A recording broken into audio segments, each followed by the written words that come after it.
Undang-Undang Dasar Negara Republik Indonesia tahun 1945 adalah hukum dasar tertulis di Indonesia, yang disahkan oleh Panitia Persiapan Kemerdekaan Indonesia pada 18 Agustus 1945. Namun, seiring perkembangan zaman, Undang-Undang Dasar tahun 1945 memerlukan penyesuaian dan perubahan. Sehingga, Undang-Undang Dasar yang kita kenal dan gunakan sekarang tentunya berbeda dengan Undang-Undang Dasar yang disahkan pada tahun 1945 lalu. Perubahan ini kita kenal dengan nama amandemen. Dan Indonesia sudah mengalami amandemen UUD 1945 beberapa kali. Berikut adalah sejarah perubahan Undang-Undang Dasar Negara Republik Indonesia tahun 1945. Undang-Undang Dasar tahun 1945 telah mengalami perubahan sebanyak 4 kali. Amandemen pertama disahkan pada tahun 1999 dalam Sidang Umum MPR pada tanggal 14 sampai 21 Oktober 1999. Amandemen kedua disahkan pada tahun 2000 dalam Sidang Tahunan MPR 7 sampai 18 Agustus 2000. Amandemen ketiga disahkan pada tahun 2001 dalam Sidang Tahunan MPR tanggal 1 sampai 9 November 2001. Dan yang terakhir, amandemen keempat yang disahkan pada tahun 2002 dalam Sidang Tahunan MPR 1 sampai 11 Agustus 2002. Pertama-tama, mari kita bahas amandemen pertama Undang-Undang Dasar 1945. Amandemen ini dibutuhkan karena Undang-Undang Dasar yang asli memiliki banyak kekurangan, seperti tidak adanya jaminan hak asasi manusia, serta presiden dianggap memiliki kekuasaan yang terlalu besar. Berikut adalah pasal-pasal yang diamandemen. Pasal 5 ayat 1 mengenai hak presiden untuk mengajukan RUU kepada DPR. Pasal 7 mengenai pembatasan masa jabatan presiden dan wakil presiden. Pasal 9 ayat 1 dan 2 mengenai sumpah presiden dan wakil presiden. Pasal 13 ayat 2 dan 3 mengenai pengangkatan dan penempatan duta. Pasal 14 ayat 1 mengenai pemberian gerasi dan rehabilitasi. Pasal 14 ayat 2 mengenai pemberian amnesti dan abolisi. Pasal 15 mengenai pemberian gelar, tanda jasa, dan kehormatan lain. Pasal 17 ayat 2 dan 3 mengenai pengangkatan menteri. Pasal 20 ayat 1 sampai 4 mengenai Dewan Perwakilan Rakyat. Lalu pasal 21 mengenai hak DPR untuk mengajukan rancangan undang-undang. Dan berikut adalah salah satu contoh perbandingan sebelum dan sesudah amandemen. Selanjutnya, amandemen kedua Undang-Undang Dasar 1945.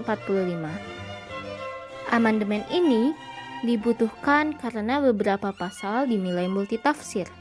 Kekuasaan di beberapa lembaga seperti MPR terlalu besar dan ketiadaan otonomi daerah.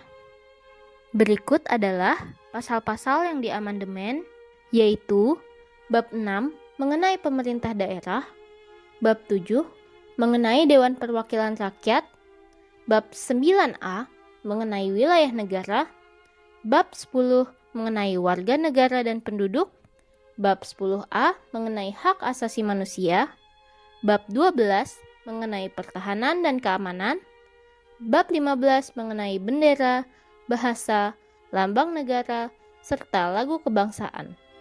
Dan berikut adalah salah satu contoh perbandingan sebelum dan sesudah amandemen. Selanjutnya, amandemen ketiga Undang-Undang Dasar 1945.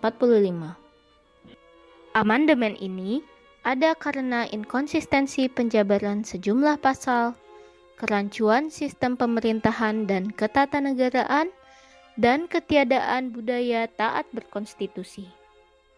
Berikut adalah pasal-pasal yang diamandemen, yaitu Bab 1 mengenai bentuk dan kedaulatan, Bab 2 mengenai MPR, Bab 3 mengenai kekuasaan pemerintahan negara. Bab 5 mengenai Kementerian Negara. Bab 7A mengenai DPR. Bab 7B mengenai pemilihan umum. Dan bab 8A mengenai BPK. Dan berikut adalah salah satu contoh perbandingan sebelum dan sesudah amandemen. Yang terakhir, amandemen terbaru yaitu amandemen keempat Undang-Undang Dasar 1945. Amandemen ini dilatar belakangi oleh perlunya sistem ketatanegaraan yang lebih demokratis, perluasan jaminan hak asasi manusia, desentralisasi, dan penguatan peran parlemen dalam hal mewujudkan fungsinya sebagai perwakilan rakyat. Berikut adalah pasal-pasal yang diamandemen. Dewan Pertimbangan Agung dihapuskan.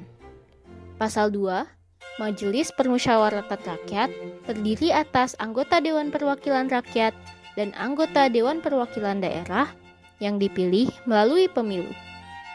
Pasal 6A, jika tidak ada pasangan calon presiden dan wakil presiden terpilih, dua pasangan calon yang memperoleh suara terbanyak pertama dan kedua dipilih langsung oleh rakyat dan suara terbanyak akan dilantik.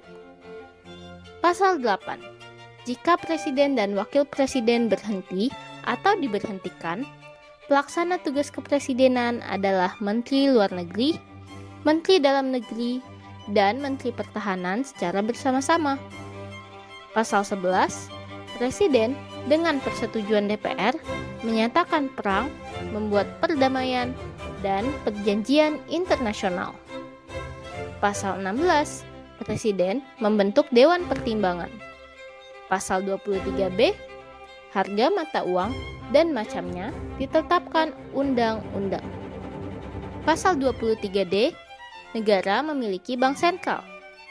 Pasal 24, badan-badan yang fungsinya berkaitan dengan kekuasaan kehakiman diatur undang-undang. Pasal 31, setiap warga negara berhak mendapatkan pendidikan. Pasal 32, negara memajukan kebudayaan nasional di tengah peradaban dunia. Dan berikut adalah salah satu contoh perbandingan sebelum dan sesudah amandemen. Demikian penjelasan mengenai perubahan Undang-Undang Dasar 1945. Sampai bertemu di lain waktu.